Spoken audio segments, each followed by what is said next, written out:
Hello students, 11th standard computer science half-yearly exam-க்கான important 2 marks and 3 marks 5 marks இந்த வீடியோல பார்க்க போறோம்.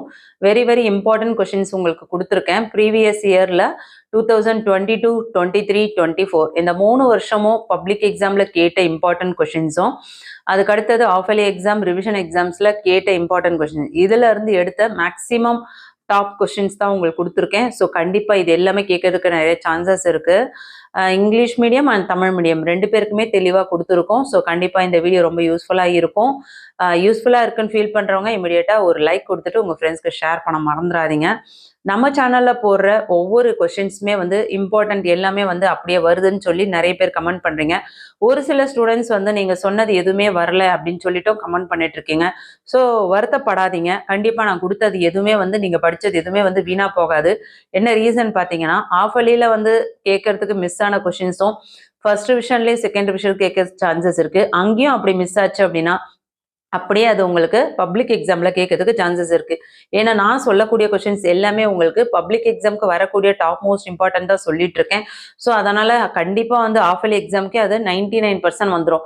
சப்போஸ் 1% உங்களுக்கு வரல, ஒரு சில கொஷின்ஸ் கேட்கல அப்படின்னு ஃபீல் பண்ணிங்கன்னா கூட அது எல்லாமே அடுத்தடுத்த எக்ஸாமுக்கு நீங்கள் படிக்கும்பொழுது ரொம்பவே உங்களுக்கு அது ஈஸியாக இருக்கும். அதை வந்து நான் இப்போ சொல்லும்போது உங்களுக்கு புரியாது. கண்டிப்பாக தொடர்ச்சியாக வந்து அடுத்தடுத்த எக்ஸாமில் நீங்கள் எக்ஸாம் அட்டன் பண்ணும்பொழுது நம்ம சேனலில் கொடுத்த இம்பார்ட்டன்ட் கொஷின்ஸ் உங்களுக்கு எந்த அளவுக்கு யூஸ்ஃபுல்லாக இருக்குது அப்படின்றத நீங்க கண்டிப்பா புரிஞ்சுப்பீங்க. சரிங்களா? இப்போ நீங்க பார்த்துட்டு இருக்குது 3 மார்க் கொஸ்டின். 3 மார்க் கொஸ்டின்ஸை பொறுத்த வரையும் 33 கொஸ்டின்ஸ் வந்து கம்பல்சரின்னு சொல்லிடுவாங்க. ஸோ மற்ற கொஸ்டின்ஸை நம்ம சாய்ஸ்ல எடுத்து எழுத போறோம். So English medium and Tamil medium ரெண்டு பேருக்குமே கொடுத்துருக்கேன். ஸோ வீடியோவை பாஸ் பண்ணி நோட் பண்ணிக்கோங்க. எல்லாமே வெரி இம்பார்ட்டன்ட் கொஸ்டின்ஸ். இதுல ஏதாவது சப்போஸ் நீங்க படிக்கிறதுக்கு டைம் இல்லை, என்னால் அதை படிக்க முடியல, எக்ஸாம் நெருங்கிடுச்சு, நான் அதனால என்னால் ஸ்கிப் பண்ணிட்டேன், நான் படிக்கல அப்படின்னு ஃபீல் பண்றவங்க எக்ஸாம் முடிஞ்ச உடனே இந்த வீடியோவில் நான் சொல்லக்கூடிய கொஸ்டின்ஸ் எல்லாத்தையுமே வந்து நீங்கள் அடுத்தடுத்த ஃபர்ஸ்ட் டிவிஷன் செகண்ட் டிவிஷன் எக்ஸாமுக்கு தயாராகிடுங்க. கண்டிப்பாக அந்த மாதிரி நீங்கள் தயாராகும் பொழுது பப்ளிக் எக்ஸாம்லேயே உங்களால் வந்து நல்ல மார்க்ஸ் ஸ்கோர் பண்ண முடியும். ஸோ கண்டிப்பாக வந்து எல்லாரோட டார்கெட்டுமே பார்த்தீங்கன்னா பப்ளிக் எக்ஸாம் தான். ஸோ ஈஸியாக நீங்கள் நல்ல மார்க்ஸ் ஸ்கோர் பண்ணணும் அப்படின்னா நீங்கள் என்னோட சேனல் தான் பார்க்கணும்னு அவசியம் கிடையாது. நீங்கள் விருப்பப்பட்ட எந்த சேனலாக இருக்கட்டும், உங்களுக்கு சாட்டிஸ்ஃபேக்ஷனாக எந்த சேனல் நம்பிக்கை தகுந்ததா நேர்மையான முறையில் எல்லா கொஸ்டின்ஸும் போடுறாங்க, உங்களுக்கு யூஸ்ஃபுல்லாக வீடியோ போடுறாங்க அப்படின்னு நீங்க நினைக்கிறீங்களோ அவங்க சேனல்ல நீங்க ஃபாலோ பண்ணுங்க. ஆனா மொத்தமா உட்காந்து புக் ஃபுல்லா படிச்சுட்டு நம்ம மார்க் எடுக்காம குழம்புறதுக்கு இம்பார்ட்டன்ட் கொஸ்டின்ஸை படிச்சு எப்படி பெஸ்ட் மார்க் ஸ்கோர் பண்றது அப்படின்றதுதான் புத்திசாலித்தனம். ஸோ கண்டிப்பா வந்து நான் சொல்றது உங்களுக்கு தெளிவா புரிஞ்சிருக்கும். எந்த கொஸ்டின்ஸா இருந்தாலும் இம்பார்ட்டன்ட் தெரிஞ்சிச்சுன்னா அதை நோட் பண்ணிட்டு அப்படியே விட்டுறாம அதை இமிடியட்டா படிக்க பாருங்க. கண்டிப்பா வந்து எல்லாராலையும் நல்ல மார்க் ஸ்கோர் பண்ண முடியும். நான் எக்ஸாமுக்கு இன்னும் தயாராகலை, எனக்கு ரொம்ப பயமா இருக்கு, நான் ஃபெயில் ஆயிடுவேன் அப்படின்னு நினைக்கிறவங்களாம் நான் கொடுக்குற இந்த வீடியோவில் சொல்ற கொஸ்டின்ஸை நீங்கள் படிக்கும் பொழுது கண்டிப்பாக வந்து பாஸ் ஆகிறது இல்லை, நல்ல மார்க்கே உங்களால் ஸ்கோர் பண்ண முடியும். ஸோ ஃபுல் மார்க் எடுக்கணும்னு நினைக்கிற பிள்ளைங்க இந்த வீடியோவில் என்னென்ன கொஸ்டின்ஸ்லாம் வந்து உங்களுக்கு தெரியலன்னு ஃபீல் பண்ணுறீங்களோ இமீடியட்டாக அதை படிக்க பாருங்க. இங்கிலீஷ் மீடியம் அண்ட் தமிழ் மீடியத்துக்கு ரெண்டு பேருக்குமே வந்து 5 மார்க் கொஸ்டின்ஸ் வந்து தனித்தனியாக கொடுத்துருக்கேன். ஸோ பயப்பட வேண்டாம்.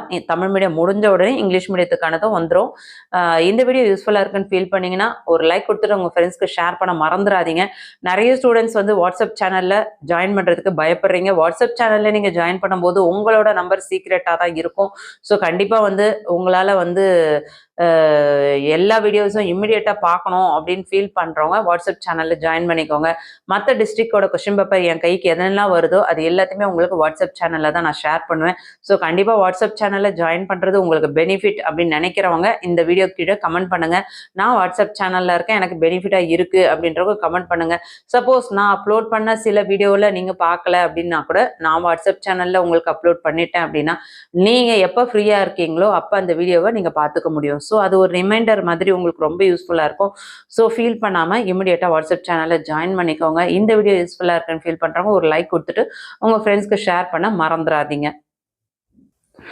ஸ்டூடெண்ட்ஸ் எல்லாரும் நினைச்சிட்டு இருக்கீங்க எக்ஸாமுக்கு நம்ம ரெடி ஆகிறோம் அப்படின்னா, ரெடி ஆகிறது அப்படின்றது என்ன அர்த்தம் அப்படின்னா, ஒரு கொஸ்டின் எக்ஸாம்ல கேட்கும்பொழுது அந்த கொஸ்டினுக்கு கரெக்டான ஆன்சர் என்ன அப்படின்னு சொல்லிட்டு இம்மிடியேட்டா நமக்கு எக்ஸாம் ஹால்லேயே ஞாபகம் வந்து டக்குன்னு அந்த பாயிண்ட்ஸ் எழுதுறது தான் நம்ம ரெடி ஆகுறது. ஆனால் நிறைய பிள்ளைங்க என்ன பண்றீங்க, எப்பயோ படிச்சு வச்சிருப்பீங்க, எக்ஸாமுக்கு பிஃபோரா 1 month 2 month பிஃபோரா படிச்சு வச்சிருப்பீங்க, எக்ஸாம் அப்போ ஒரு ரிவைஸ் கொடுப்பீங்க. ஸோ அந்த நேரம் ஒரு பதட்டத்தில் நீங்க ரிவைஸ் கொடுத்துட்டு அப்படியே போகும்பொழுது கண்டிப்பா அந்த எக்ஸாமுக்கு நீங்க தயாராயிருப்பீங்களான்னா 100% தயாராயிருக்க மாட்டீங்க. என்ன ரீசன் பார்த்தீங்கன்னா, படிச்சது எல்லாமே அந்த பதட்டத்துல மறந்து போயிடும். ஸோ டைம் இருக்கும் பொழுதே பிஃபோரா எல்லாத்தையுமே முடிஞ்ச வரை எழுதி பாருங்க. நாள் நெருங்கும் பொழுது எக்ஸாம்க்கு நம்ம நாள் நெருங்கிடுச்சு. இதுக்கு மேல எழுத டைம் இல்ல அப்படின்ற ஒரு பட்சத்துல மட்டும் நீங்க படிக்க பாருங்க. அத விட பெஸ்ட் ஐடியா நீங்க மார்னிங்ல ஒரு 4:00 4:30 போல எழுந்து உட்காந்து படிச்சீங்கன்னா, அந்த மார்னிங் டைம்ல உங்களுக்கு ஃப்ரெஷ்ஷான ஒரு ஏர்ல நல்ல ஒரு மைண்டும் நமக்கு தூங்கி எழுந்து நல்ல ஒரு ஃப்ரெஷ்ஷா இருக்கும். ஸோ அந்த டைம்ல நம்ம படிக்கும் பொழுது தெரியாத ஒவ்வொரு கொஸ்டின்ஸுமே தெரியாத ப்ராப்ளம்ஸ் எல்லாமே வந்து கண்டிப்பா வந்து நம்மளால நல்லா பண்ண முடியும். ஸோ அத வந்து நீங்க அனுபவத்துல உணர்ந்தவங்களுக்கு கண்டிப்பா நான் சொல்றது தெளிவா புரியும். எத்தன பேர் வந்து மார்னிங் வந்து 4:00 எழுந்துக்கிறீங்க? யாரெல்லாம் 5:00 எழுந்திருக்கீங்கன்னு சொல்லிட்டு இந்த வீடியோ கீழ கமெண்ட் பண்ணுங்க. இந்த வீடியோ உங்களுக்கு யூஸ்ஃபுல்லா இருக்குன்னு ஃபீல் பண்ணீங்கன்னா, ஒரு லைக் குடுத்துட்டு உங்க ஃப்ரெண்ட்ஸ்க்கு ஷேர் பண்ண மறந்துறாதீங்க. Thank you.